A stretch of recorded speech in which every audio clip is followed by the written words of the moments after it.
So good morning all of you. आज तुमच्या गणिताच्या तिसऱ्या लेक्चरमध्ये मी सर्वांचं स्वागत करतो आहेत. आपलं हे तिसरं लेक्चर आहे ज्यामध्ये आपण संख्याज्ञान भाग 1 यामधला दुसरा पाठ शिकणार आहे. तर पहिल्या पाठमध्ये आपण काय घेतलं मित्रांनो? नैसर्गिक संख्या, पूर्ण संख्या, पूर्णांक संख्या, परिमेय संख्या, अपरिमेय संख्या, वास्तव संख्या, मिश्र संख्या, कल्पित संख्या आणि त्याच नंतर संख्यांच्या स्थानिक किमती आणि त्या संदर्भात येणारी संपूर्ण प्रश्न. बरोबर आहे. तर यानंतर आपण काही राहिलेला भाग होता जो त्यावेळेस शक्य झाला नाही. मी तुम्हाला बोललो होतो की पहिल्या लेक्चरमध्ये वेळेअभावी तो टाकणं शक्य नाही आणि तुमचाही गोंधळ उडेल, समजण्यास तो कठीण जाईल. त्यामुळे आपण याच्या आधी जे लेक्चर घेतलं त्या लेक्चरमध्ये आपण जे पाठ घेतले त्याची मला असं वाटतं तुम्ही तयारी केली असेल, कदाचित ते पाहिले असतील चांगल्या पद्धतीनं आणि नक्कीच ते तुम्ही पाहिली असावीत. ओके, तर आज आपण दुसऱ्या लेक्चरकडे जात आहे. साधारण हे लेक्चर तिसरं आहे, कंटिन्यू जर पाहिलं तर तिसरं आहे. पण या तिसऱ्या लेक्चरमध्ये आपण शिकणार काय आहे? संख्याज्ञान भाग 1 यामधला राहिलेला दुसरा भाग, जेणेकरून आज आपलं पहिलं प्रकरण कंप्लीट होऊन जाईल. त्याच्यामुळे चांगलं ऐका, चांगलं पहा.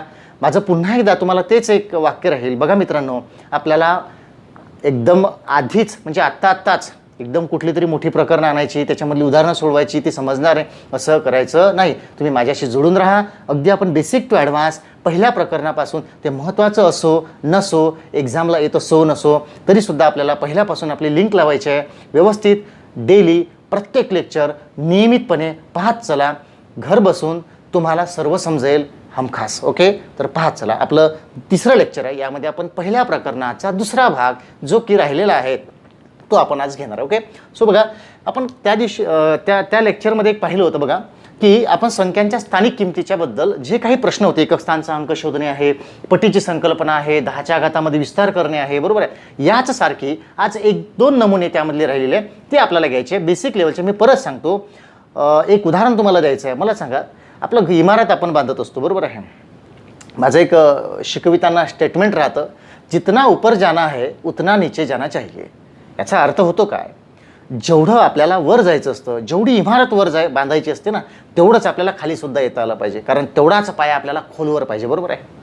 कारण साधारण मला इमारत 5-6 मजली बांधायची आणि मी पाया जर तेवढा खोल नाही करत तर ती इमारत ढासळणार, पडणार. बरोबर आहे. सो आपल्याला हे लक्षात घेतलं पाहिजे की आपण जेवढं वर जायचं, जेवढे चांगले उदाहरणं शिकायचं आहे, तेवढाच आपला पायासुद्धा मजबूत पाहिजे. सो त्यामुळं प्रश्न ही कठीण असो सोपी असो ते आपल्याला घ्यायचे आहे. त्याच्यामुळे एक आपल्याला स्ट्रेंथ भेटतं, मजबूत येऊन जातं. ओके, तर आपल्याला ते पाहिजे. बघा, संख्यांच्या स्थानिक किमतीच्या संदर्भातला एक प्रश्न आहे ज्यामध्ये पदावलीच्या स्वरूपात ती प्रश्नांची मालिका केलेली आहे. बरोबर आहे. काय म्हटलं बघा, 3, 33, 333, 3333 प्लस ... आणि हे 12 वेळा 3 आहेत. बरोबर आहे. 12 वेळा 3 याचा अर्थ असा होतो की हे 12 वेळा 3 आहे म्हणजे ... च्या आधी काहीतरी संख्या आहेच. बरोबर ना. जसं 3333च्या नंतर काय असेल? 33333. त्यानंतर काय असेल? 3,33,333. यानुसार ते दिलेलं आहे. बरोबर आहे. अटेम मोजायचे. अटेम किती असतील याचे? 12. मग विचारलं काय आहे? विचारलं आहेत आपल्याला या बेरजेतील शतक स्थानचा अंक. कुठला विचारला आहे? शतक स्थानचा अंक. मग शतक स्थानचा अंक काढायचा असताना बरं एक साधं जर एक्झाम्पल घेतलं, थोडं लक्ष द्यायचं. बघा, समजा एवढंच घेऊयात आपण, एवढंच 3 + 33 + 333 किती संख्या झाला? 1, 2 and 3. ओके, मग आपण याची बेरीज करत असताना याला असं नाही म्हणत का 3, 33, 333. ओके, 333 आणि याची काय करतो आपण? बेरीज. म्हणजे 3 त्रिक 9. ओके, 6 आणि 3 यानुसार जी बेरीज करतो अशीच आपल्याला या ठिकाणी करायची. बरोबर आहे. परंतु या ठिकाणी करायचं काय? आपल्याला पूर्ण हे 12 पदं मांडायची गरज आहेत का? नाही. तर करायचं का? बघा, आपल्याला करायचं आहे कुठलं विचारलं? शतक स्थानचा अंक. शतक म्हणजे बघा एकक, दशक आणि शतक. शतक म्हणजे 3 घरं. मग 3 घरापर्यंत फक्त मांडणी करायची म्हणजे 3. ओके, मी इथे खाली घेतो, थोडं लिहिता आलं पाहिजे. 3 आणि इथे काय येईल पुढचं? 33 आणि इथे येणार 333. का बरं मी एवढंच मांडलं? कारण मला विचारलं कुठलं आहे? फक्त आणि फक्त शतक स्थानापर्यंतच विचारलं आहे, तेव्हा मी तेवढंच घेणार. बरोबर आहे. आता याची बेरीज करायची आहेत मला. एकूण अटेम्प्ट किती आहे? नंबर्स किती आहे? 12. म्हणून मला माहीत आहेत हे सर्व जेव्हा मी एकाखाली एक असं मांडणार तेव्हा साहजिकच आहे एकक स्थानचा अंक हा किती वेळा येणार? 12 वेळा येणार. दशक स्थानचा अंक किती वेळा येणार? 11 वेळा येणार. आणि इथला म्हणजे शतस्थानचा अंक येणार 10 वेळा, कारण आपण या पद्धतीनुसार मांडत जाणार ते. बरोबर आहे. मग आपल्याला बेरीज करायचे आहेत, सोपं आहेत. 3 म्हणजे 12 वेळा जर येईल. 12 त्रिक 36 किती? 6.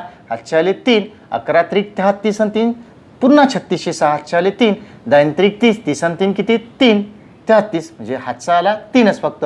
आपल्या उत्तराच्या एकक स्थानी कुठला अंक येणार 3 येणार. बरोबर आहे, लक्षात आलं. तर आपण दुसऱ्या प्रश्नाकडे जाऊयात. ओके, बघूयात आपण दुसरा प्रश्न. यानुसार दुसरा प्रश्न आपल्याला पाहायचा आहे. यानुसार हा समजला. अशीच मालिका बघा काय म्हटलं, 1 11 111 याप्रमाणे पहिल्या 23 याचा अर्थ 12 वेळा जसं 3 होतं, इथं पहिल्या 23 म्हणजे शेवटल्या संख्येमध्ये एक हा अंक किती वेळा असणार 23 वेळा असणार. बरं, आपल्याला कुठला विचारलाय सहस्त्र म्हणजे 1000. ओके, 1000 स्थानचा अंक. मग मांडत बसायचं काय एवढं ना, बिलकुल नाही. किती अटेम्प्ट आहेत 23. किती अटेम्प्ट आहेत 23. विचारलं कुठलं सहस्त्र म्हणजे एकक. ओके, दशक, शतक आणि सहस्त्र. सहस्त्र मीन्स 1000. ओके, मग मांडायचं कुठं आहे, किती अटेम्प्ट आहेत 23. एक आहेत 1. ओके, 1 त्यानंतर 11 त्यानंतर 111 त्यानंतर 1111 याची बेरीज करायची. एकूण नंबर्स किती आहेत, संख्या किती आहे 23. बस 23 मांडायच्या नाहीत. आपल्याला एकक स्थानचा अंक किती वेळा येईल, मग तो 23 वेळा तो आपल्याला मांडायचा आहे.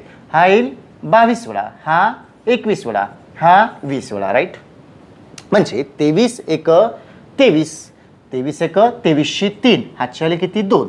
परत 22 एक 22, 22 2 24 4 हातचे आले 2. परत 21 एक 21 आणि 2 23 3 हातचे आले 2. 20 एक 20 आणि 2 22. सहस्त्र स्थानचा अंक तुमचा कुठला असेल, मग 2 असेल या ठिकाणचा. बरोबर आहे. तर यानुसार तिसरा प्रश्न आपल्याला पाहायचा आहे. नीट लक्षात घ्या, तिसरा प्रश्न काय असेल. 5 55 555 याप्रमाणे पहिल्या 15 संख्या लिहून बेरीज केल्यास दशक स्थानचा अंक कोणता. कुठपर्यंत करायचं आहे, 5 55 555 याप्रमाणे पहिल्या 15 पदे आहेत. लक्षात ठेवायचं, पहिला पाहिजे कुठला दशक. दशक पाहिजे तेवढंच लिहा. एकक आणि दशक किती 15 पदे. कुठला अंक 5 55 या संख्या. ओके, म्हणजे 5 आणि इथे बघा 5 आणि इथे किती येईल 55. फाय, कारण मला दशकपर्यंतच हवे आहेत, तिथलाच पाहिजे म्हणून मी एकक आणि दशक. किती अंक आहेत, अंक संख्या किती, हाऊ मेनी अटेम्प्ट्स 15 आहेत.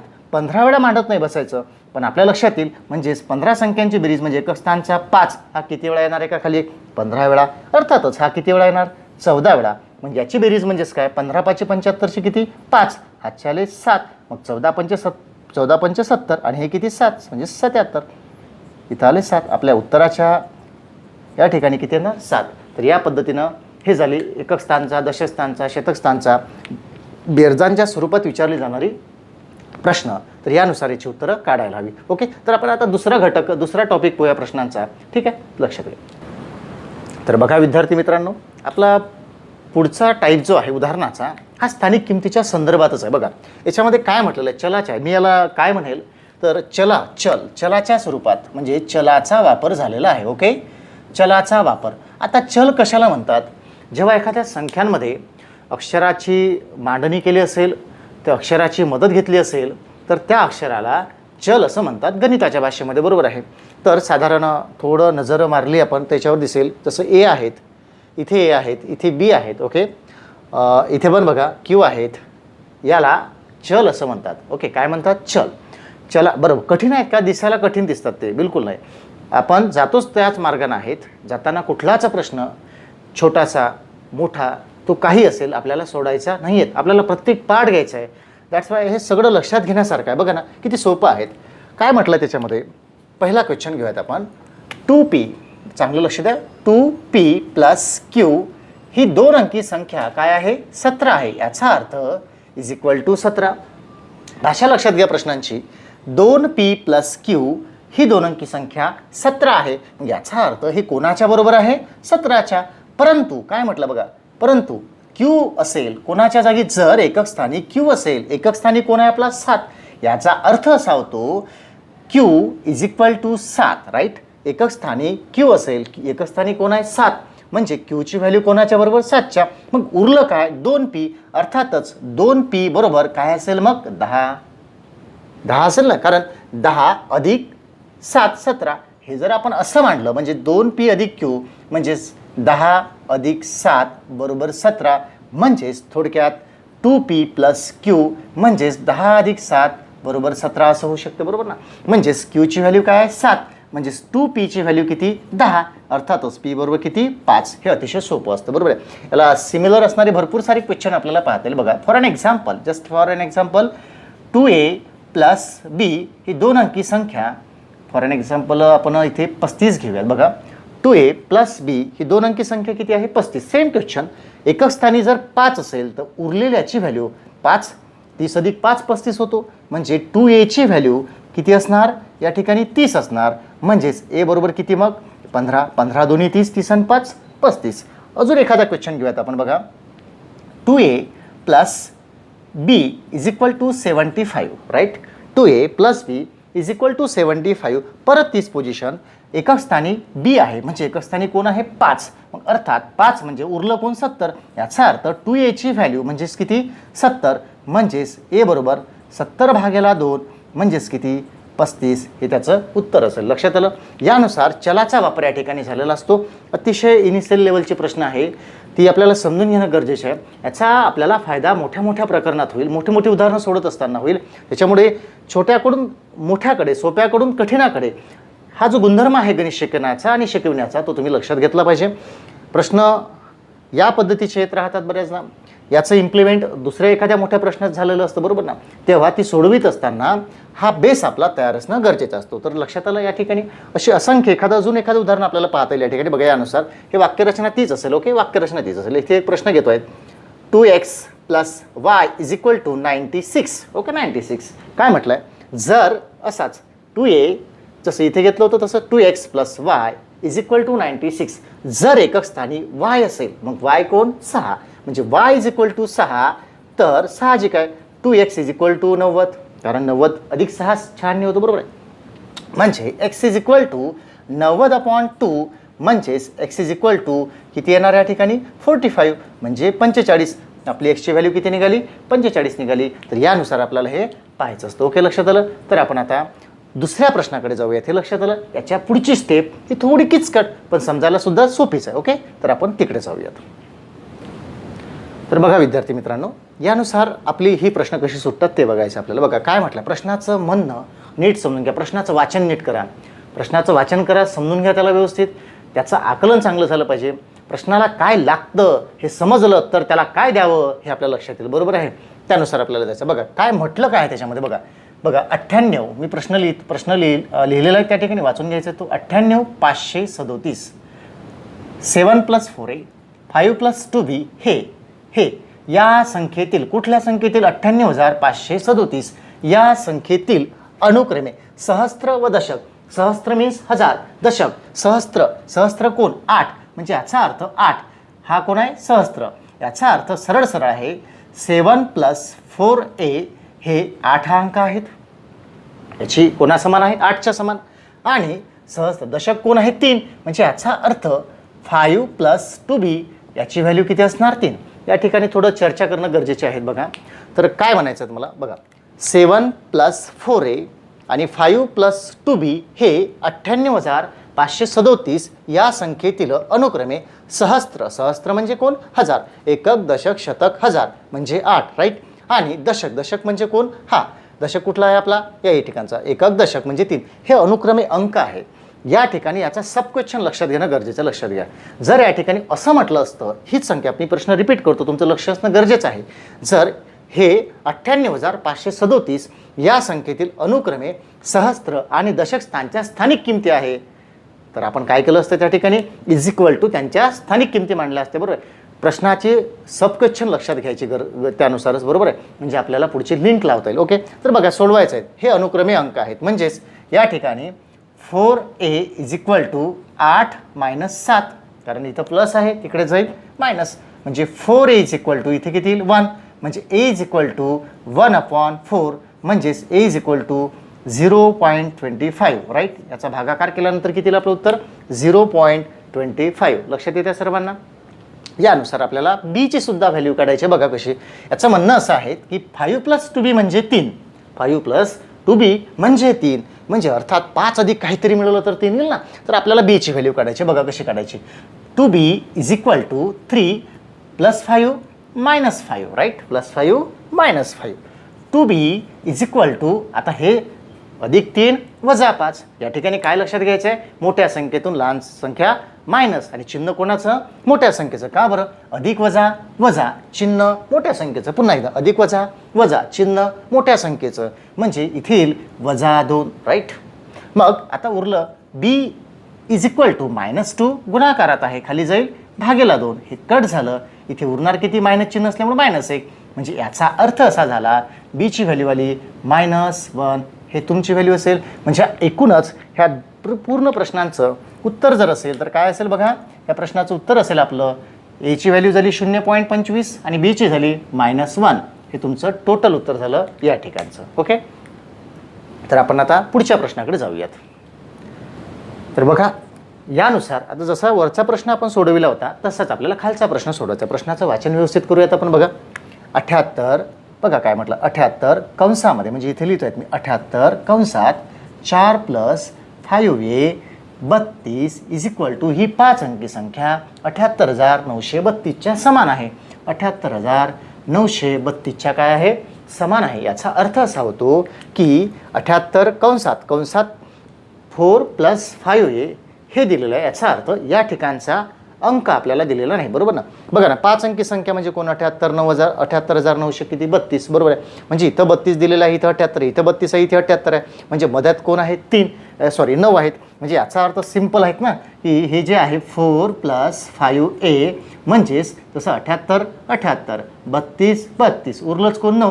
म्हणजे याची व्हॅल्यू ही याच्या समान असेल, बरोबर आहे ना. 4 + 5a हे कोणाच्या समान आहे, 9च्या समान. म्हणून आपण त्या ठिकाणी मांडलेलं आहे. आपल्याला याची किंमत काढायची, बरोबर आहे. 5a इज इक्वल टू 9 - 4, कारण प्लस आहे त्या ठिकाणी जाईल तर तो मायनसमध्ये येईल, कारण इक्वेशन सॉल्व्ह करतोय आपण. 5a इज इक्वल टू इथे किती येईल, 5, राईट, कारण 9 - 4 म्हणजे किती, 5. आता a ची व्हॅल्यू काढायची आहे, म्हणजेच काय, 5/5 म्हणजेच किती, 1. म्हणजेच आपलं उत्तर येईल या ठिकाणी a ची व्हॅल्यू किती, 1. हेच त्याचं उत्तर आहे. तर हे झालं संख्यांच्या स्थानिक किमतीमध्ये किंवा संख्यांच्या संदर्भात फुल्यांच्या संकल्पना, जसं आपण काल पाहिलं स्टारचे प्रश्न किंवा मागच्या व्हिडिओमध्ये. यानुसार या ठिकाणी चलाचा वापर झालेला आपल्याला दिसतो. मी परत सांगतो आहे, एकाएकी लक्षात नाही येणार, हे संभ्रम तयार होईल, गोंधळ तयार होतो पाहणाऱ्यांच्या दृष्टीनं, की ठीक आहे कुठे येईल, काय येईल. मी परत सांगतो आहे, कशासाठी शिकायचं आहे, आपल्याला पुढं जायचं आहे, प्रश्नांचे नाळ फसवायचे आहे. काही गोष्टी आता स्पष्ट नाही होणार, बरोबर ना. पण आज जे काही छोट्या मोठ्या गोष्टी आपण पाहतो आहे याचं थेट कनेक्शन उद्या मोठमोठ्या प्रश्नांसोबत असेल, तेव्हा तुम्हाला आधीची पार्श्वभूमी माहीत असेल, बरोबर आहे. एक होकॅबलरी असतं, एक लँग्वेज असतं गणित शिकण्याचे, बरोबर ना. आपल्याला माहीत पाहिजे इन्फॉर्मेशन. मी त्या दिवशी म्हटलं होतं लॅक ऑफ इन्फॉर्मेशन. जर आपल्याकडे इन्फॉर्मेशनचा अभाव असेल तर गणिताची किंवा भूमितीची किंवा बीजगणिताची किंवा रिझनिंगची उदाहरणं सोडविताना नक्कीच अडचण जाते, बरोबर आहे. केवळ आणि केवळ प्रश्न सोडविणे हे जर टार्गेट असेल कधीच मार्क्स मिळणार नाहीत, लक्षात आलं. किंबहुना जो कोणी विद्यार्थी फक्त आणि फक्त मला शॉर्टकट येतात, माझ्याकडे खूप सारे शॉर्टकट आहे, मला त्याच्या भरोशावर उदाहरणं सोडवायची आहेत, बघा सक्सेस नाही मिळणार. कारण बऱ्याच वेळा शॉर्टकटवर जो डिपेंड राहतो ना, त्यामध्ये त्याला ABCD त्याची संपूर्ण माहिती असायला पाहिजे. जर त्या शॉर्टकटमधला A जरी त्याला माहीत नसेल, B जरी माहीत नसेल, तर पुढची मालिका त्याची डिस्टर्ब होऊन जाईल, बरोबर ना. अशा वेळेस माझ्याकडे 2-3ही गोष्टी असायला पाहिजे. गणिताची व्याख्या असायला पाहिजे, गणित सोडत असताना त्याची बेसिक इन्फॉर्मेशन असायला पाहिजे, व्हाय क्लिअर असला पाहिजे गणितामध्ये. हे प्रश्न सोपे आहे मला माहीत आहे, परंतु ज्या पद्धतीने इमारत आपल्याला रचत जायची आहे, एकावर एक पायरीनं पायरी जायचं आहे. कारण ही मालिका तुम्हाला आधी सांगितलं, आपल्याला सोबत जायचं आहे, एक एक गोष्ट शिकायची आहे. कारण गणित शिकायचं आहे, उदाहरणं सोडवायची नाहीत. मी परत सांगतोय, केवळ उदाहरणं सोडवायचं असेल तर या व्हिडिओचा काही अर्थ नाही, लक्षात आलं का. आपल्याला गणित शिकायचं आहे, मी पुन्हा सांगतोय, कारण तो व्हिडिओ आहेत यूट्यूबवरचा आहेत, अशा माध्यमातून मी तो नाही शिकवत आहे. मी एक बॅचमध्ये शिकवत आहे, असा फील घेऊनच ते शिकवत आहे. कारण मला माहीत आहे त्या पद्धतीनं जर आपण गणित शिकलो तरच गणित समजेल तुम्हाला, अदरवाईज जे आत्तापर्यंत आपण करत आलो तेच होईल. ओके. तर हा होता संख्यांच्या स्थानिक किमतीच्या संदर्भातला अजून एक टाईप प्रश्नाचा. आपण पुढच्या टाईपकडे जाऊयात. Okay, thank you. बघा विद्यार्थी मित्रांनो, प्रश्न नीट ऐकायचे आहेत, मी परत सांगतो आहेत. ज्याला माझं बोलणं समजेल, बोलणं याचा अर्थ काय, बोर्ड, मी, तुम्ही आणि या ठिकाणी जे काही लिखाण करेल त्या संदर्भातलं कोऑर्डिनेशन. ओके, हे जो लक्षात घेईल त्याला गणित खूप चांगल्या पद्धतीनं समजेल. प्रत्येक गोष्ट ही आजच्यासाठी शिकतो आहे असं नाही, लक्षात घ्या, बरोबर ना. म्हणजे साधारण आपण 3-4 महिन्यानं म्हणा किंवा एखादी गोष्ट भविष्यात जे करत असतो त्याची पूर्वतयारी आपल्याला आधी करायची असते, बरोबर नाही का? कदाचित तुमच्या डोक्यात जरी नसेल की गड्या आपल्याला काय शिकायचं आहे पुढे चालून, आतापर्यंत जे आपण डायरेक्ट उदाहरणं पाहिली होती बऱ्याचशा व्हिडिओच्या माध्यमातून, शेकडेवारी, नफा तोटा, काळकाम, नळपाणी हौद असेल, जे काय असेल अशा पद्धतीनंच आपल्याला भेटेल का? बिलकुल नाही. सपशेल तर रॉंग आहेत. मी परत स्पष्ट बोलतो आहे त्या ठिकाणी. गणित शिकताना अशा डायरेक्ट पाहिजे त्या गोष्टी घेऊन गणित सोडविता येत नाही किंवा ते सोडवायला नको, बरोबर ना? मग शिकताना करायचं काय असतं, जर मला साधारण मला माहीत आहे महिनाभरानंतर एखादं शाब्दिक उदाहरण जर मला सोडवायचं असेल ना, तर त्याची नाळ हे त्याच्या आधीच्या प्रकरणामध्ये फसलेली असते, जुडलेली असते. हे ज्याला माहीत आहेत ना तो गणित व्यवस्थित मॅनेज करतो. लक्षात घ्या, मी परत सांगतो आहे, आपल्याला उदाहरणं घेऊन डोक्यात नाही जायचं आहेत, तर अक्षरशः तो विषय, त्या विषयाचा पूर्ण अभ्यासक्रम आणि त्याचं संपूर्ण विश्लेषण हे ज्याच्या डोक्यात असेल तो गणित मॅनेज करू शकतो. लक्षात आलं ना? कारण आपल्याला मार्क्स घ्यायचे आहेत ना, ती अशी घ्यायची. लक्षात घ्या, बरोबर आहेत. साधारण MPSC देणाऱ्या लोकांना हे माहीत असतं, एक जरी मार्क्स गेला तरी निगेटिव्हमध्ये येऊन जातो आपण, बरोबर ना? एक मार्क्स हा कुठूनही आपल्याला येऊ शकतो आणि एक मार्क्स हा कुठूनही आपला जाऊ शकतो. तेव्हा आपल्याला बारकावे माहीत पाहिजे. लक्षात आलं ना? केवळ शॉर्टकटच्या भरशावर उदाहरणं सोडवायची असतील तर आपण ठरलेल्याच गोष्टी करूयात किंवा करू शकतो. त्याच्या व्यतिरिक्त जर काही एक्झाम्पल आली तर आपल्याला सोडता येत नाही. असं नाही की शॉर्टकट चुकीचे असतात किंवा ते वापरायचेच नाही. बिलकुल आपण 100% शॉर्टकट शिकणारच आहे, बरोबर ना? खूप सारे शॉर्टकट शिकणार आहे. अतिशय बेसिक लेवलचे जे गणिताला प्रदान केलेली शॉर्टकट आहे ती आपण शिकणार आहे, बरोबर ना? हा माझा विश्वास नाही तरी तुमच्या मदतीनं, तुमच्या सपोर्टनं मी बोलणारं हे वाक्य लक्षात घ्या, हा त्याच्यातून निर्माण झालेला विश्वास आहे. लक्षात आलं ना? म्हणून गणिताला सोडवित असताना केवळ आणि केवळ डायरेक्ट उत्तर न काढता त्याच्या मुळाशी जा. मी थोडं विश्लेषण यासाठी करत असतो, कारण हे आवश्यक आहेत. लक्षात घ्या, कारण केवळ उदाहरणं सोडत असताना शिकता येत नाही. त्याच्यामुळं प्रत्येक प्रश्न सोडत असताना त्याचं मॅनेजमेंट काय आहे, याची पार्श्वभूमी अजून पुढं कुठे, तर प्रश्नांचे सबक्वेश्चन काय आहेत. सारखे प्रश्न बऱ्याचदा दिसतात, प्रकरणाची भूमिका वेगवेगळी बदलते पण दिसताना प्रश्न सारखे आहेत. साधारण हा जो प्रश्न प्रकार आहे हा संख्याज्ञान भाग 1 मध्ये मी मुद्दाम याच्यासाठी घेतलेला आहे. इथे समीकरणाची थोडी आपल्याला सवय लागून जातं, बरोबर आहे. आपल्याला काही गोष्टी या ठिकाणी माहीत होऊन जातात. यासारखे प्रश्न व्यवहारीय पूर्णांक, कसोट्या अजून बऱ्याच ठिकाणी अशी विचारले जातात, तेव्हा सुद्धा आपल्याला मॅनेजमेंट करता येतं. समजा फॉर एन एक्झाम्पल, हे जे एक प्रश्न आहे बघा, एका संख्येला 17 ने गुणण्याऐवजी चुकून 25 ने गुणले तर गुणाकार मूळ गुणाकारापेक्षा 120 ने जास्त आला तर ती संख्या कोणती? हाच प्रश्न मी व्यवहारीय अपूर्णांकात घेतोय बघा. एका अपूर्णांकाला सुमनला एका अपूर्णांकाला 3/5 ने गुणावयास सांगितले होते, परंतु चुकीने सुमनने त्याला 2/3 ने भागले आणि येणारं उत्तर हे मूळ उत्तरापेक्षा एवढ्यानं जास्त आलं. XYZ जे काय असेल, बरोबर ना? प्रश्नामध्ये जे साम्य असतं ते आपल्याला लक्षात आलं पाहिजे. मग हे केव्हा शक्य होईल?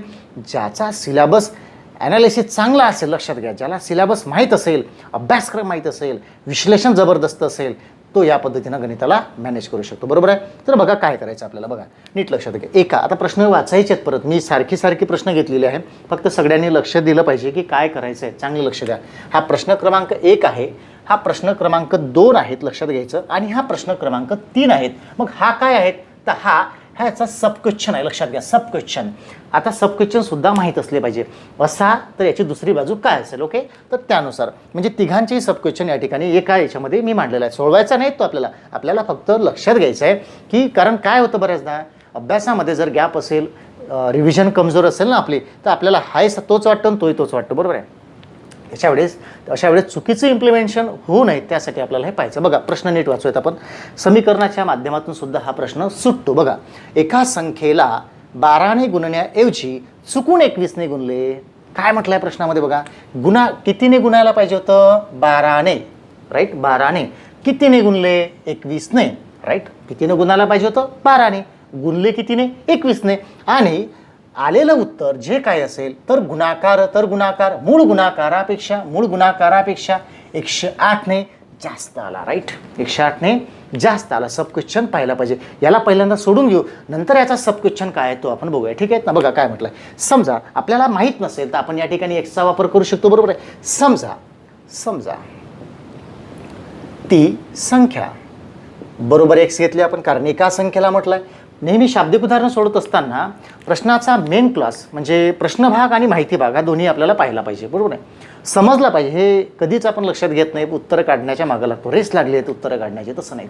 प्रश्नभाग आणि माहिती भाग. प्रश्नभाग आहे ती संख्या कोणती, हे लक्षात घेतलं पाहिजे. मी परत सांगतोय, आजचं टार्गेट नाही, पूर्ण सिलेबस आपल्या डोळ्यासमोर उभा आहे, बरोबर आहे, त्याला शिकायचं आहे. त्यासाठी आज आपली गाईडलाईन तयार असली पाहिजे. हाऊ टू मॅनेजमेंट, बरोबर आहे, मला कसं सोडवता येईल, मला काय करायला पाहिजे, ह्या सवयी आपल्याला लावून घ्यायच्या, बरोबर ना. बघा प्रश्नभाग कुठला आहे, तर ती संख्या कोणती, संख्या कोणती एका संख्येला, राईट, संख्या कोणती एका संख्येला. बऱ्याचदा प्रश्नाच्या सुरुवातीला येणारं स्टेटमेंट हेच प्रश्नभाग असू शकतं.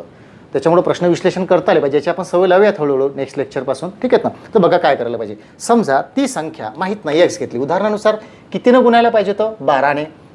मग 12नं जर गुणलं असतं तर 12 गुणेला किती आले असते, 12x आले असते, बरोबर आहे, हे आलं असतं आपलं उत्तर. जर त्याला 12नं गुणलं असतं तर किती उत्तर आलं असतं आपलं 12x, म्हणजे हे झालं मूळ गुणाकार. परंतु गुणलं का नाही, कितीनं गुणलं 21नं, म्हणजे 21नं गुणलं त्याला तर उत्तर किती आलं 21x, म्हणजे याचा अर्थ दुसरं. याचा अर्थ हे काय आहे आपलं मूळ उत्तर, लक्षात ठेवायचं बरं, हे काय आहे मूळ. पण काय म्हटलं त्यांनी, 12ने गुणण्याऐवजी चुकून कितीनं गुणलं 21ने, म्हणजे 21नं गुणल्यानंतर हे जे उत्तर आलं हे नीट लक्षात घ्या, हे 21x हे मूळ गुणाकारापेक्षा 108ने कसं आलं जास्त आलं. मग समीकरण कसं तयार होईल बघा, जे चुकून 21नं गुणले तर गुणाकार किती आला 21x, हा मूळ गुणाकारापेक्षा म्हणजे किती यायला पाहिजे होता 12x, त्याच्यापेक्षा म्हणजे 12x पेक्षा कितीने जास्त आला 108नं. उदाहरणासोबत बोलणं शिकलं पाहिजे, उदाहरणाचं समजलं पाहिजे, त्यानुसार शाब्दिक उदाहरण मांडता आले पाहिजे, सवय लावून घ्यायची आहे. शॉर्टकट नंतरचा भाग आहे, बघूयात आपण, ठीक आहे. तर बघा काय म्हटलेलं आहे, एका संख्येला गुणणे म्हणजे चुकीनं काय केलं 21नं गुणलं, मग तो गुणाकार किती आला 21x. तो कसा आला, मूळ गुणाकारापेक्षा, मूळ गुणाकार किती होता 12x, त्याच्यापेक्षा 108नं जास्त आलेला आहे, बरोबर आहे. मग ते समीकरण तयार झालं उदाहरणानुसार, आपण त्याला सोडूयात. आता बघा ना, 21x मायनस हे किती 12x बरोबर किती 108 होईल या ठिकाणी, बरोबर आहे. 21 मायनस 12 किती 9x बरोबर किती 108, आणि x इज इक्वल टू 108, हा 9नं भागलं तर उत्तर किती येईल 12. लक्षात ठेवायचं, बोर्डकडे चांगलं लक्ष असू द्या. म्हणजे याचं उत्तर किती आलं 12, म्हणजे ती संख्या किती आहे 12 आहे. किती आहे 12, म्हणजे एका संख्येला 12ने गुणण्याऐवजी चुकून कितीनं गुणलं 21, म्हणजे x ची व्हॅल्यू किती आली 12. आता याचा शॉर्टकट लक्षात घ्या, थोडं मी या ठिकाणीच मॅनेज करतो, थोडं शॉर्टकट आहेत, चांगलं लक्षात घ्या. लक्षात आलं सर्वांना, एक बघा इथलं पुसून टाकतो. हा शॉर्टकट कसा मॅनेज करायचा बघा, शॉर्टकट बस असं मांडायचं, 12ने गुणायचं होतं, राईट, कितीने गुणायचं होतं 12ने. बघा 12ने गुणायचं होतं, चुकून कितीने गुणले 21ने, राईट. गुणाकार कितीने जास्त आला 108ने. तुम्हाला 12नं गुणायचं होतं, 21नं गुणलं, याच्यामधला फरक काढा, किती आला 9. या 9नं याच 108ला भागा, उत्तर किती येईल 12. हेच तुमचं उत्तर असेल. लक्षात आलं. तर आपण आता पुढच्या क्वेश्चनकडे जाऊयात. लक्षात आलं ना, पहिल्यावरून दुसऱ्याकडे. आता बघा या ठिकाणी आपण जे उत्तर काढलेलं आहेत ना, याचा सब क्वेश्चन काय असू शकतो. कंडिशन लक्षात, एका संख्येला 12ने गुणण्याऐवजी चुकून 21ने गुणले, म्हणजे समजा संख्या घेतली x, तिला 12ने गुणायचं होतं म्हणजे 12x आलं असतं, पण चुकून 21नं गुणलं म्हणजे 21x आले, बरोबर ना. या ठिकाणी माझं फक्त शब्द लक्षात घ्या, कारण ते ॲनालिसिस तुम्हाला माहीत असणं गरजेचं आहे. या ठिकाणी मूळ गुणाकारापेक्षा 108नं जास्त आलं असं म्हटलेलं होतं. याचा अर्थ असा होतो की या प्रश्नामध्ये तुम्हाला जरी चुकीनं दुसऱ्या संख्येनं गुणलं असेल तरी जे आधी गुणायला हवं होतं त्या संख्येनं जो काही गुणाकार यायला पाहिजे होता तो गुणाकार काढणं गरजेचं होतं, कारण ते उत्तर तुमचं डिपेंड होतं त्यावर, बरोबर आहे. मूळ गुणाकारापेक्षा म्हणजे मूळ उत्तर गरजेचं होतं की नाही. पुढच्या प्रश्नामध्ये मात्र तसं नाही. बघा काय म्हटलं आहे, प्रत्यक्ष 12ने गुणण्याची चुकून 21नं गुणलं तर गुणाकार किती आला डायरेक्ट 108, म्हणजे या ठिकाणी चुकून गुणाकारच 108 आला मुळात.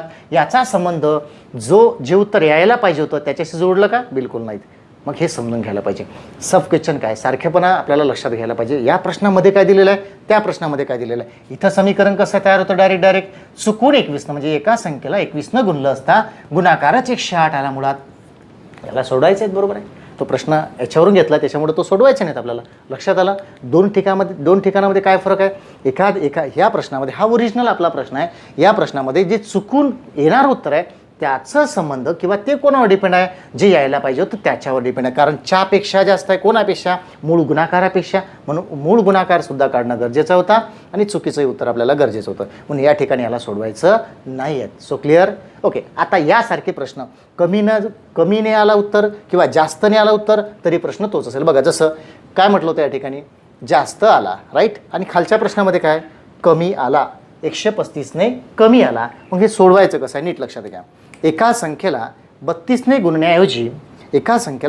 गुणण्याऐवजी चुकून 23ने गुणले आणि गुणाकार मूळ गुणाकारापेक्षा 135ने जास्त आला. प्रश्न जास्त आला, कमी आला, सारखाच आहे. याचा शॉर्टकट लक्षात घ्यायचा आहे. सॉरी, कमी आला आहे तसं आहे. तर कितीने गुणायला पाहिजे होतं, 32ने. चुकून कितीने गुणले तुम्ही, 23ने. आणि गुणाकार मूळ गुणाकारापेक्षा किती आला, 135ने कमी आलेला आहे, राईट. तो जास्त आला तरी असं सोडवायचं, कमीने आला असेल तरी असंच सोडवायचं. मग 32 आणि 23 याच्या मधला डिफरन्स किती आहे, 9चा. तर ह्या डिफरन्सनं सरळ्याला भागायचं. 9 किती, 15, 135. म्हणजे या प्रश्नाचं उत्तर असेल तुमचं 15. क्लिअर झालं? त्यानंतर तिसरा प्रश्न, एका संख्येला 17ने गुणायचं होतं. बघा सेम 17ने गुणायचं होतं. चुकून कितीने गुणले, 25ने गुणले. तर गुणाकार मूळ गुणाकारापेक्षा कितीने जास्त आला, 120ने जास्त आला. तसंच मग याच्यातला फरक काढायचा, तो किती येईल, 8. या 8नं सरळ याला भागायचं. किती उत्तर येईल, 15, 8, 120 म्हणजे 15. ही झाली आपली छोटी मोठी शाब्दिक उदाहरणं जी संख्याज्ञान भाग 1 मध्ये मी घेण्याचा प्रयत्न घेतलेला आहे. याच्या भरोशात फक्त लक्षात ठेवायचं तुम्हाला आठवण पाहिजे प्रत्येक गोष्टीची. कारण जसं लेक्चर पुढं जाईल, पुढचे लेसन सुरू होईल, तुम्ही ते ऐकणार तेव्हा जे मी स्टेटमेंट काढेल, वापरेल, बोलेल, तुम्हाला रिमाइंडर करून देईल एखाद्या गोष्टीचं, तेव्हा तुम्हाला मागच्या काळातलं म्हणजे आजचं हे तुम्हाला तेव्हा माहीत असायला पाहिजे. सो हे लक्षात ठेवणं गरजेचं आहे. ओके. तर आपण पुढच्या कन्सेप्टकडे जाऊयात. बघा विद्यार्थी मित्रांनो, खूप महत्त्वाचा कन्सेप्ट आहेत. परम्युटेशन, कॉम्बिनेशन हे शब्द तुम्ही ऐकलेले असतील, बरोबर आहे. त्यावरचा हा एक कन्सेप्ट आहे. थोडं शांत डोकं ठेवून हा लक्षात घ्या. कारण मी डायरेक्ट उदाहरणच नाही देणार आहे तुम्हाला. लक्षात आलं? त्याची बेसिक हिंट, त्याच्या बेसिक पार्श्वभूमी, जे काही छोट्या मोठ्या गोष्टी असतील ना, त्या आपल्याला या संदर्भात शिकायचं आहे, जेणेकरून तुम्हाला घरी याची चांगली प्रॅक्टिस करता येईल. ओके. थोडं चांगलं लक्ष द्या. मी टायटल टाकलेलं आहे, विविध अंकांपासून तयार होणाऱ्या संख्या. याला कॉम्बिनेशन, परम्युटेशन या नावाने हे ओळखलं जातं, बरोबर ना. प्रश्न असतात. मी मुद्दाम याला संख्या ज्ञानामध्ये घेतो आहेत, लक्षात घ्यायचं. आपल्याला बेस तयार करायचा आहे. मराठीमध्ये घराचं जे पाया असतो ना आपला, त्याला जोतं आपण म्हणत असतो, बरोबर आहे. पाया तो जेवढा मजबूत असेल तेवढी आपली इमारत मजबूत होईल, बरोबर ना. त्यामुळं आपल्याला शिकताना एकूण एक गोष्ट ही या पद्धतीने शिकायची आहे. बघा काय टायटल दिलेलं आहे, विविध अंकांपासून तयार होणाऱ्या संख्या. ओके.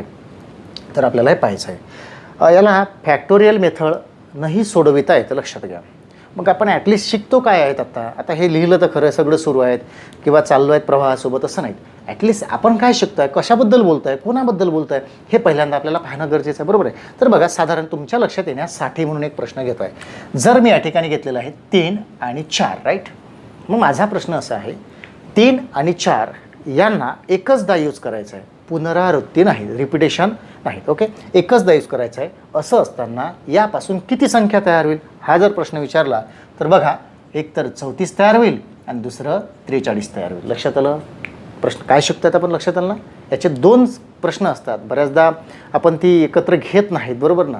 परंतु प्रश्न येतात. उदाहरणार्थ आलेला प्रश्न मी सांगतोय तुम्हाला, आलेला नीट लक्षात घ्या. 2, 4 आणि 5 आलेला प्रश्न आहेत. 2, 4 आणि 5 या विविध अंकांपासून प्रत्येक अंक एकदाच वापरून तयार होणाऱ्या सर्व संख्यांची बेरीज किती. प्रश्न 1 आणि 2 नीट लक्षात घ्यायचं. सुरू नाही झालं आहेत. आपण काय शिकतो, कुठला टॉपिक घेतला आता त्याच्याबद्दल थोडं समजून घेऊयात. आपण हे पाहतो आहेत. समजा 2, 4, 5 यापासून तयार होणाऱ्या सर्व संख्यांची बेरीज किती. आता सर्व संख्यांची बेरीज किती थोडं शांततेत जर आपण समजून घेतलं तर आपल्या लक्षात येईल. समजा 2, 4, 5, तसं 2, 5, 4, तसं 4, 5, 2, 4, 2, 5, 5, 2, 4, 5, 4, 2 झाल्या संख्या तयार. मग याची आपण काय करणार, बेरीज. याच्यामध्ये 2 क्वेश्चन लपलेले बघा, ते आपल्याला समजले पाहिजे. कुठलं तर पहिलं जो तुम्हाला विचारला आहे, प्रश्नाची फ्रंट बाजू काय आहेत, की यापासून तयार होणाऱ्या सर्व संख्यांची बेरीज किती, तुम्ही जे इथे करणार. पण ही बेरीज करत असताना त्या संख्या किती तयार होतात हे मात्र पडद्याआड लपलेलं आहे, बरोबर आहे. त्याच्यामुळे याचे 2 प्रश्न तयार होतात. जेव्हा तुम्हाला या ठिकाणी बेरीज विचारली जाते तेव्हा ती बेरीज काढत असताना न कळत तुम्ही एक प्रश्न आधी सोडून टाकत असता. तो कुठला, तर यापासून किती संख्या तयार होणार, कारण त्याच्याशिवाय बेरीज होणार नाही. म्हणून आपल्याला दोन्ही प्रश्न एकत्रितपणे पाहिजे आहेत. त्यासाठी पहिला प्रश्न आपण क्लिअर करून घेऊ. तर पहिला प्रश्न आपला असा असेल किंवा पहिली संकल्पना आपली अशी असेल की विविध अंकांपासून पहिल्यांदा किती संख्या तयार होतात, किती, हाऊ मेनी, हे आपल्याला पहिल्यांदा शिकायचं. ओके, तर बघूयात आपण त्याला. तर बघा, समजा आपल्याला दिलेलं असेल 1 2 3 आणि 4, म्हणजे 1 2 3 4 हे सिक्वेन्सनं घेतल्याच पाहिजे असं बिलकुल नाही, बरोबर ना. ह्या कशाही, बरोबर आहे. याचं म्हणणं असं आहे, यांना रिपीट न करता एकचदा यूज करून किती संख्या यापासून तयार करता येईल असं जर विचारलं तर याच्यासाठी फॅक्टोरियल मेथड यूज करायची. म्हणजे कशी, 1 2 3 4 असं क्रमवार आहेत म्हणून नाहीत बरं, नाही तर कन्फ्युजन होईल तुमचं. बघा, तसं 5 2 1 3 असं पण असू शकतं, ठीक आहेत ना. तर यासाठी करायचं काय तुम्हाला, बघा, 5 2 1 3 किती अंक आहेत, 4. मग 4ला फॅक्टोरियल मेथडने मांडायचं कसं, तर याचा अर्थ 4 गुणेला 3 गुणेला 2 गुणेला किती 1, म्हणजे 4 त्रिक 12, 12 दोन्ही किती 24. याचं उत्तर असेल 24. नीट लक्षात घ्या. पहिला क्वेश्चन शिकतोय आपण, क्वेश्चन नंबर 1 काय, तर विविध अंकांपासून किती संख्या तयार होईल हे, राईट. विविध अंकांपासून किती संख्या तयार होईल हे, म्हणजे 4 होत्या म्हणून हे. दुसरा क्वेश्चन घेऊयात आपण, 0 1 5 2 आणि 3. आता अंक किती आहेत आपल्याला, 1 2 3 4 5. 5 अंकांपासून किती प्रकारे ऑरेंज करता येईल संख्यांना असं जर विचारलं, ऑरेंज करता येईल, मांडता येईल, तर आपण करूयात का. 5 आहेत म्हणजे 5. याचं उत्तर काय, 5 गुणेला 4 गुणेला 3 गुणेला 2 गुणेला 1, म्हणजे 5 चोक 20, 20 त्रिक 60, 60 दोन्ही 120, म्हणजे याचं उत्तर असेल 120 वेळा त्याला मांडता येईल. अजून एखादा प्रश्न घेऊयात आपण. समजा आपल्याला दिलेला आहे 1 4 5, यापासून किती संख्या ऑरेंज करता येईल, किती प्रकारे संख्या तयार होऊ शकतं, किती संख्या, हाऊ मेनी, 3, म्हणजे 3. यानुसार फॅक्टोरियल मेथडनं 3 गुणेला 2 गुणेला किती 1, म्हणजे 6. यापासून संख्या किती तयार होईल, 6. लक्षात आलं मित्रांनो. तर आपला पहिला क्वेश्चन या ठिकाणी क्लिअर होता. होमवर्कमध्ये तुम्हाला हे दिलं जाईल सगळं. याची दुसरी बाजू असते, जसं या ठिकाणी तुम्ही काढलं 24 संख्या तयार होतात, इथे काढलं 120 संख्या तयार होतात, इथे काढलं 6 संख्या तयार होतात. हे सोपं आहेत, लक्षात आलं ना, हे सोपं आहेत. याचा कठीण भाग असा आहे की जर 24 6 120 काढलं, पण याच्या पुढची लेवल काय आहेत, तुम्हाला असंही विचारलं जातं बऱ्याचदा, 5 2 1 3 या विविध अंकांपासून तयार होणाऱ्या सर्व संख्यांची बेरीज काढा. इथे सुद्धा 0 1 5 2 3 यापासून तयार होणाऱ्या सर्व संख्यांची बेरीज काढा. मला सांगा, 120 संख्या लिहिणार, याची बेरीज करणार शक्य आहेत का नाही. यासाठी आपल्याला दुसरा टाईप पाहणं गरजेचं, म्हणजे याचीच पुढची बाजू आहे. तर पहिलं लक्षात आलं, पहिली स्टेप काय आहे, विविध अंकांपासून किती संख्या तयार होऊ शकतात हे पहिल्यांदा काढता आलं पाहिजे. तर ते यावरून निघतं. क्लिअर आहे, यावरून निघतं. यासाठी काही बेसिक गोष्टीसुद्धा मी या ठिकाणी मांडलेल्या. बघा, जर दिलेल्या संख्या 1 असेल आणि तयार होणाऱ्या संख्या किती, 1 पासून 1च तयार होईल ना, 2 पासून 2, 3 पासून 6, 4 पासून 24, 5 पासून 120, 6 पासून 720, म्हणजे हे असं 2 1 2 3 2 6, 6 चोक 24, 24 पंच 120, 120 सक 720. लक्षात ठेवण्यासाठी म्हणून म्हटलं. बट एखाद्या विविध अंकांपासून संख्या किती तयार होईल असं जर विचारलं असेल तर त्यासाठी काय वापरायचं तुम्हाला, फॅक्टोरियल मेथड. म्हणजे यानुसार उतरत्या क्रमानुसार संख्या म्हणून त्यांचा गुणाकार करणे. एक छोटासा रिझनिंगमध्ये या ठिकाणी कन्सेप्ट येतो बघा, तो सुद्धा आपल्याला या ठिकाणी पाहणं गरजेचं आहे. रिझनिंगमध्ये याचा वापर होतो, तो होतो अक्षरमालिका, बरोबर आहे. तर बघा, साधारण आपल्याला दिलं असेल A B C D E हे आपल्याला दिलेलं आहे, 5 अक्षर आहेत. आणि म्हटलं त्यांनी, आपल्याला प्रश्न विचारला आहे, या 5 अक्षरांना किती प्रकारे, म्हणजे त्यांचा क्रम बदलून अक्षरांची पुनरावृत्ती न होऊ देता या ABCDEला किती प्रकारे ऑरेंज करता येईल, अलटी पलटी करून, किती प्रकारे त्यांचा सिक्वेन्स चेंज करून किती प्रकारे मांडता येईल असं जरी विचारलं असेल तरी आपण ह्या मेथडला इथे वापरू शकतो. 1 2 3 4 5. 5 म्हणजेच काय, 5 गुणेला 4 गुणेला 3 गुणेला 2, म्हणजे 20 त्रिक 60 दोन्ही 120, म्हणजे किती वेळा लिहिता येईल याला, 120 वेळा. परंतु याचा एक सब क्वेश्चन असतो, जर त्यांनी जर म्हटलं या ठिकाणी अर्थपूर्ण शब्द किती तयार होईल तर वापरणार का, हे बिलकुल नाही.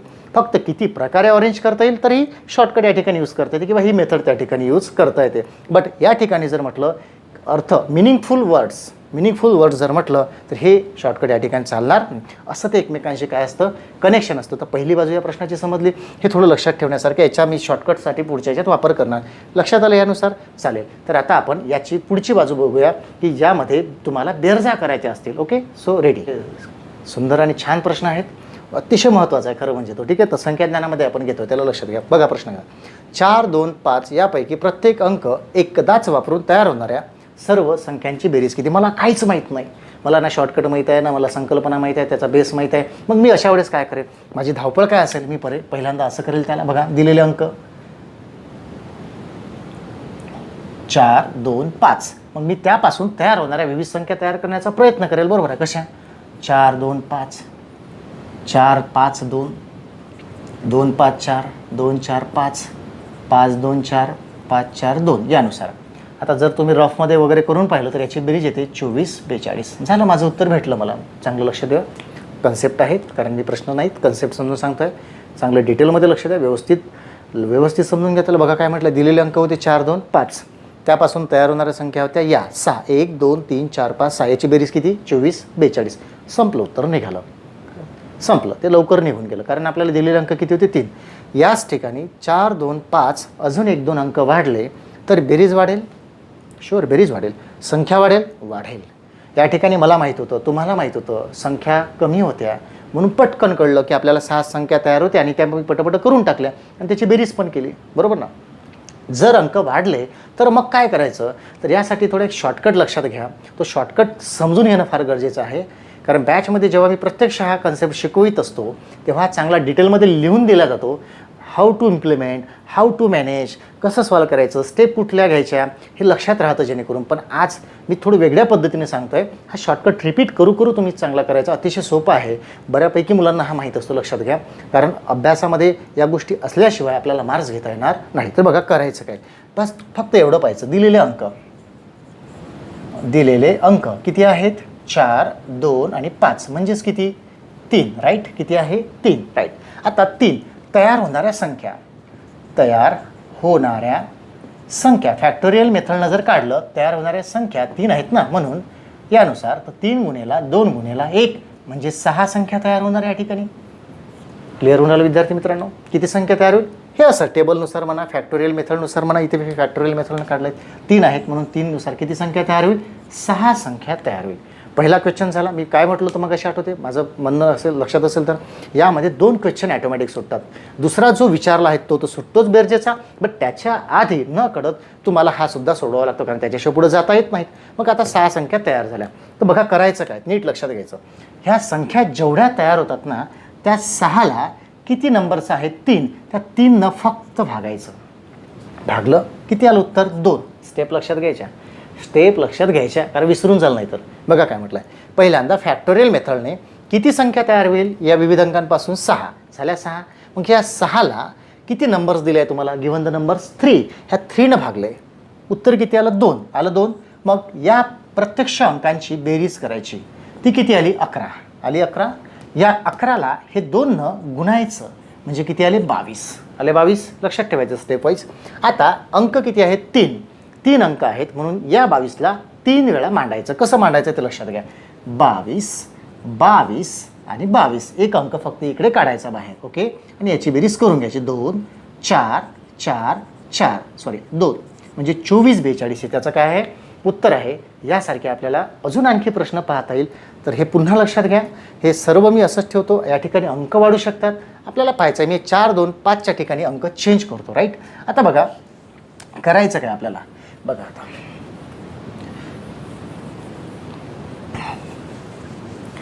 चला, तर आपण अंक चेंज करूया त्या ठिकाणी. बघा 4, 2, 5 होता, आता घेतोय मी 2, 3, 6.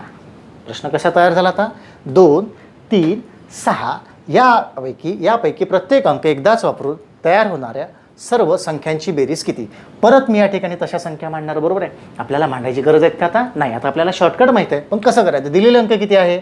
2, 3, 6 म्हणजेच किती संख्या आहे? अंक किती आहे? 3. राईट. 3. फॅक्टोरियल मेथडने तयार होणाऱ्या संख्या किती आहे? 3. या पद्धतीनं 3 गुणेला 2 गुणेला 1 म्हणजेच किती? 6. परत ह्या 6ला किती नंबर्स आहेत? 3. 3 भागायचं म्हणजे किती येईल? 2. याची एकदाची बेरीज करून घ्यायची. 2 + 3 + 6 किती येईल? 3 6 9 9 2 किती, परत 11 आले.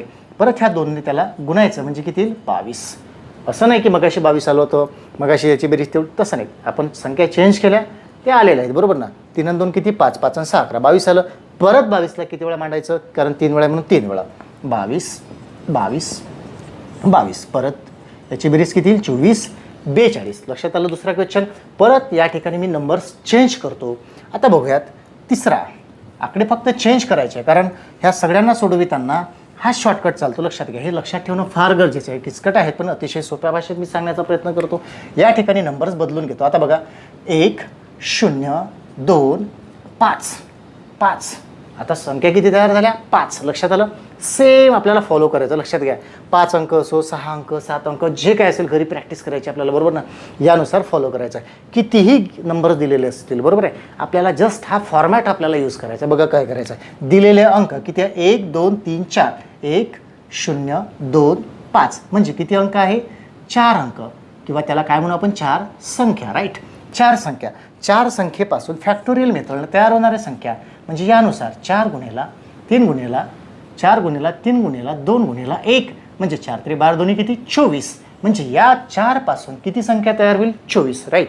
मग ह्या जेवढ्या संख्या तयार होतात त्या 24ला given the numbers how many, 4, त्या 4ने भागायचं म्हणजे किती येईल, 6. किती येईल, 6. याचा अर्थ मग एकदाची बेरीज करून घ्या. 1 + 0 + 2 + 5 किती येईल, 3 आणि 5 किती, 8. किती आले, 8. हे किती अटेम्प्ट किती आली होती, 24ला 4 भागल्यानंतर 6. ह्या 6 आणि 8 किती, 48. किती आले, 48. किती नंबर्स दिलेले आहेत, 4. या उत्तराला फक्त तुम्ही किती वेळा मांडायचं, ते 4 वेळा मांडायचं 48ला. कसं, 48 48 48 48 यानुसार मांडलं. आता त्याची काय करायची आहे, बेरीज म्हणजे 8 8 आणि 4 12 2 हात चाल आहे. 8 आणि 4 12 आणि 1 13 3 हात चाल आहे. 8 आणि 4 12 आणि 1 13 3 हात चाल आहे. आणि इथे आले 5. विथिन सेकंदामध्ये, फ्रॅक्शन ऑफ सेकंदामध्ये तुमचं उत्तर तयार असेल की अशा विविध अंकांपासून जर किती संख्या तयार होतील, हे तर निघेल लवकर, पण त्याची बेरीजसुद्धा आपल्याला काढायची असेल तर या पद्धतीनं फास्ट बेरीज निघतं. म्हणजे 2-3 उदाहरणं सांगितली, हे तुम्हाला वापरायचे आहे. कधीही नवीन प्रश्नावर ट्राय करायचा नाही. जे शिकलो आहे, जे पाहिलं आहे प्रथमदर्शनी त्याला हातात घ्यायचं, त्याच्यावर हात बसवून घ्यायचं, आपल्याला त्याच्यावर प्रॅक्टिस करायची. जेव्हा इथं समजेल की अब आ गया, नंतर नवीन प्रश्न घ्यायचे. ठीक आहे. So ready. आपल्याला हे नवीन कन्सेप्ट होता, त्याला फॅक्टोरियल मेथडनं आपल्याला सोडवता आलं. या पद्धतीने आपला हे प्रश्न सोडविता येईल. नीट लक्षात घ्या. एक पार्ट मी लिंक सोडून जातो या ठिकाणी, चांगलं लक्षात असलं पाहिजे. मी तुम्हाला होमवर्क देतो आहे, याची चांगली प्रॅक्टिस करून ठेवा, याची चांगली प्रॅक्टिस करून ठेवा. शब्द शब्द लक्षात घ्या यामधला, कारण आपल्याला गडबड नाही करायचं आहे, शिकायचं आहे, एक मटेरियल जमा करायचं आहे माइंडमध्ये. ठीक आहेत ना. सो त्यासाठी तर काय करायचं आहे, याच्यामधला एक जो पार्ट आहेत लक्षात घ्या, या एक छोटासा पार्ट आहे, तो मी संख्याज्ञान भाग 2 सेकंड लेसनमध्ये टाकणार आहेत. त्याची लिंक कायम असली पाहिजे. तो प्रश्न कसा असेल बघा, विविध अंकांपासून समजा 0 1 0 2 5 यापैकी कोणतेही 3 अंक वापरून जास्तीत जास्त किती संख्या तयार होईल, असा एक प्रश्न प्रकार याच्यामध्ये असतो. तर याच्या धर्तीवर तोच आहे, तो आपण सेकंड लेसनमध्ये पाहणार आहे. तोपर्यंत तुम्ही याची चांगली तयारी करून ठेवा. हा परफेक्ट झाला तर तो निश्चित चांगला समजेल. लक्षात आलं मी काय सोडलं या ठिकाणी, एक लिंक सोडलेली आहे. यापासून म्हणजे हा पहिला क्वेश्चन तयार होणाऱ्या संख्या, दुसरा बेरजेचा, हा सुटला. तिसरा काय असतो याच्यामध्ये, मुद्दा मी या ठिकाणी घेत नाही कारण त्याला याच्याशिवाय जमत नाहीत, म्हणून याची चांगली प्रॅक्टिस करा. या विविध अंकांपासून काही लिमिटेशन दिलं असतील, जसं 1 0 2 5 या विविध अंकांपासून कुठल्याही 3 संख्या 3 अंक घेऊन संख्या किती तयार होईल असं जर विचारलं असेल तर त्यासाठी आपण याची प्रोसिजर पुढच्या लेसनमध्ये बघूया. तर हा टॉपिक समजला. आता याचं नाव काय होतं, विविध अंकांपासून तयार होणाऱ्या संख्या. तर आपण आता पुढच्या प्रश्नांकडे जाऊया. या संख्याज्ञान भाग 1 मधली मॅक्झिमम टॉपिक जे काही घ्यायला पाहिजे तिथे घटक संपलेले आहेत. इतर प्रॅक्टिसमध्ये आपण इतर सरावामध्ये थोडीफार काही प्रश्न पाहणार आहेत आत्ता लगेच, आणि त्यानंतर आपण होमवर्ककडे जाऊया. तर बघा पुढचा टॉपिक. बघा मित्रांनो, आपण आता शेवटले उदाहरणं घेतो आहे. ही उदाहरणं बऱ्यापैकी खूप महत्त्वाची आहे. हे तुम्हाला जमतच नाही, मी सांगतो आहे म्हणूनच तुम्हाला कळली. हा हेतू यामागचा नाही आहेत, लक्षात घ्या. कारण तुमचं माझं टोनिंग जोडलं पाहिजे. मला माहीत आहे मी जे बॉडमासमध्ये व्यवहारी अपूर्णांक, दशांश अपूर्णांक, घातांक, पदावली, त्यानंतर घनमूळ, स्क्वेअर रूट, हे जे काही कॅल्क्युलेशनचे मोठमोठे चॅप्टर आहे, दशांश अपूर्णांक अजून, बरोबर ना. ह्या सर्व प्रकरणामध्ये काही फॉर्म्युला बेस क्वेश्चन असतात. लक्षात घ्या, क्वेश्चनचा बेस माहीत पाहिजे. जसं प्रश्न कसे असतात बघा, equation base, okay, concept base, formula base, बरोबर ना. आपल्याला त्याचा बेस माहीत पाहिजे, कुठल्या लिंकवर आधारित आहे प्रश्न, म्हणजे आपल्याला त्याची फॅमिली कळली पाहिजे, बरोबर ना. तर हे घेणं म्हणजे यासाठी नाहीत बरं. पुन्हा लक्षात घ्या, मी त्या दिवशी मागच्या व्हिडिओमध्ये सुद्धा सांगितलेलं होतं की उत्तरं काढणे, प्रश्न सोडविणे हे आपलं साध्य नाही आहेत. तर आपल्याला शिकायचं, मटेरियलला पाहायचं आहे, ॲनालिसिस करायचं आहे, ओळखायचं आहे, बरोबर ना. ह्या सगळ्या गोष्टी क्लिअर असल्या पाहिजे. बघा, तर 28 गुणेला 15, 28 गुणेला 15 बरोबर 420. आता या ठिकाणी माझी सूचना राहील, स्टेटमेंट राहील, जेव्हा जेव्हा लिसन, जेव्हा जेव्हा जर आणि तर असं जर प्रश्नात असेल तर तेव्हा तेव्हा त्याचं उत्तर हे ऑलरेडी जरमध्ये तुम्हाला दिलेलं असेल. म्हणजे कसं बघा, जर 28 गुणेला 15 म्हणजे 420, तर 280 गुणेला 1500 बरोबर किती. ॲक्च्युली 28 गुणेला 15चा गुणाकार किती आहे, 420. तोच लिहायचा आहे 420. म्हणजे 28 गुणेला 15चा गुणाकार किती, 420. मग वाढलंच काय, फक्त 0. 1 2 3 1 2 3 म्हणजे याचं उत्तर किती आहे, 420 000. लक्षात आलं. यानुसार पुढचं बघा. आता जसं 25 गुणेला 24 बरोबर ऑलरेडी किती, 600. तर 2500 गुणेला 240 म्हणजे किती, ह्या 2500 मधला 25 आणि ह्याच्यातला 24. ऑलरेडी 25 गुणेला 24चा गुणाकार किती आहे, 600. याच्यामध्ये 0 किती आहे, 1 2 3 1 2 3. लक्षात आलं विद्यार्थी मित्रांनो. आपल्याला हे यूज करायचं आहे. मी पुन्हा माझं लक्षात घ्या, मी काय बोललो आहे या ठिकाणी. यासाठी नाही घेतलं की तुम्हाला येत नाहीत, हे यासाठी घेतलं आहे की हे आपल्याला स्किल डेव्हलप करायचे आहे. हे आपल्याला मोठमोठ्या सिम्प्लिफिकेशन सारख्या उदाहरणामध्ये यूज करायचे आहे. लिंक कायम ठेवा, नियमितपणे लेक्चर अटेंड करत चला, तुम्हाला सगळ्या गोष्टी लक्षात येत राहील, बरोबर आहे. आता यानंतरचा जो फॉर्म्युला बेस क्वेश्चन घेतला आहे हा सुद्धा आपल्याला बॉडमासमध्ये लागतो. घातांकामध्ये याचे प्रश्न असतात, याचे स्क्वेअर रूटमध्ये प्रश्न येतात, दशांश अपूर्णांकामध्ये याचे प्रश्न असतात. आता दिसतो आता आपल्याला, असं नाही, हा फॉर्म्युला आहे, हा आपल्याला यूज करायचा. नंतर आता हा कशामध्ये गुणाकार वजा गुणाकार नाही करायचा, आपल्याला काय करायचं आहे, a² - b² या ठिकाणी तयार झालेला आहे, बरोबर आहे. जर a² - b² असेल तर त्याचा विस्तार काय होतो, एका ह्याच्यात त्याची बेरीज आणि एका ह्याच्यात त्याची वजाबाकी. एका ह्याच्यात बेरीज म्हणजेच काय, 883 + 117. तू एका ह्याच्यात, दुसऱ्या ह्याच्यात काय येईल, 883 - 117. राईट. मग याची बेरीज केली किती येईल, 1000. राईट, 1000 येईल ना. आणि याची इथे गुणाकाराचं चिन्ह काही नाही म्हणजे काय, गुणाकार. याची वजाबाकी आपल्याला करायची आहे. जसं 13तून 7 गेले किती उरले, 7 4 1 2. 8तून 2 गेले 6. राईट, इथं किती उरले, 7 766. म्हणजे याचं कॅल्क्युलेशन करत असताना 766 वर किती शून्य येईल, 3 शून्य. झाला आपला गुणाकार, बरोबर आहे. हे या पद्धतीने आपल्याला वापरायचं आहे. मी परत सांगतो, ही काय आहे, पायाभरणी आहेत. उदाहरणं सोडविणं नाही म्हणत याला पायाभरणी म्हणतात. इथंच आपल्याला मजबूत आणायचे, एक लेवल तयार करायचे आहे, म्हणजे आपल्याला मोठी मोठी उदाहरणं सहज सोडविता येईल. ओके, थोडं लक्षात ठेवायचं आहे. इथे सुद्धा बघा काही नियम असतात गणितामध्ये. जसं या ठिकाणी संख्या रिपीट आहे. बरेच मुलं काय करतात, या ठिकाणी उदाहरणं सोडवित असताना याचा गुणाकार प्लस त्याचा गुणाकार नंतर उत्तर काढतात. ऑब्झर्व करायचं, निरीक्षण करायचं, उदाहरणाला पाहायचं, समजून घ्यायचं काय दिलेलं आहे. बघा इथं तुम्ही जर पाहिलं ते 6784 म्हणजे 6784, 6784 आहे सारखा.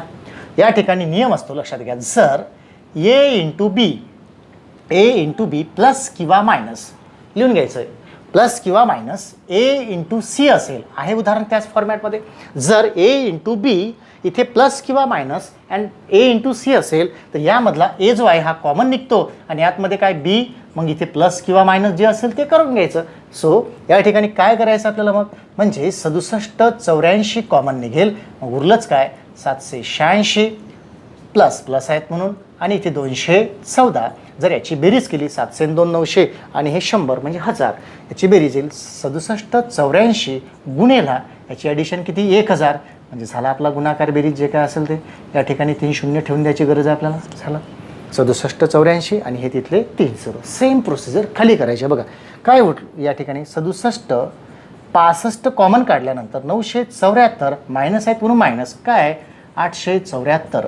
आता 87 65 गुणेला याची वजाबाकी केली तर किती येईल, 100. कारण 974 मायनस 874 100 म्हणजे 87 65 वर 2 0 दिले की आपला गुणाकार आपल्याला मिळालेला आहे. कळलं या ठिकाणी.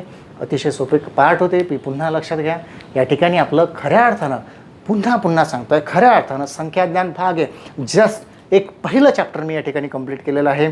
खूप सारे प्रश्न याच्यामध्ये असतात. साधारण बॅचमध्ये घेत असताना मी याच्यावर साधारण 150 पावणे 200च्या आसपास उदाहरणं होऊन जातात एवढ्या टॉपिकवर.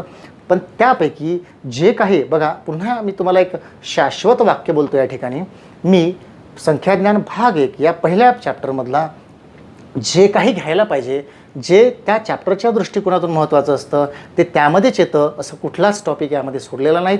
टॉपिकनुसार जे जे प्रश्न या ठिकाणी घ्यायला पाहिजे ते घेतलेले आहे. याचा योग्य तो सराव करा, प्रॅक्टिस करा.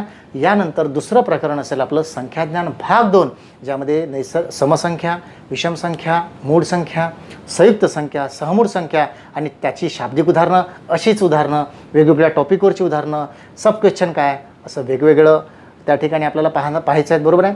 सो लक्षात ठेवायचं. पुन्हा एकदा मी सांगतो, आपण काय शिकलो आहे, फक्त संख्याज्ञान भाग 1 कंप्लीट झालेला आहे. या ठिकाणी संख्याज्ञान भागसाठी तुम्ही पुढचा व्हिडिओ पाहणं गरजेचं आहे. तत्पूर्वी या सर्व चॅप्टरचं होमवर्क ज्या आज आपण शिकलेलं आहे या लेसनमध्ये त्याचे होमवर्क मी तुम्हाला शेवटी देतो आहे, ते करून घ्यायचं. तुम्हाला काही अडचणी असतील तर मला पुन्हा त्या सजेस्ट करू शकता, पाठवू शकता.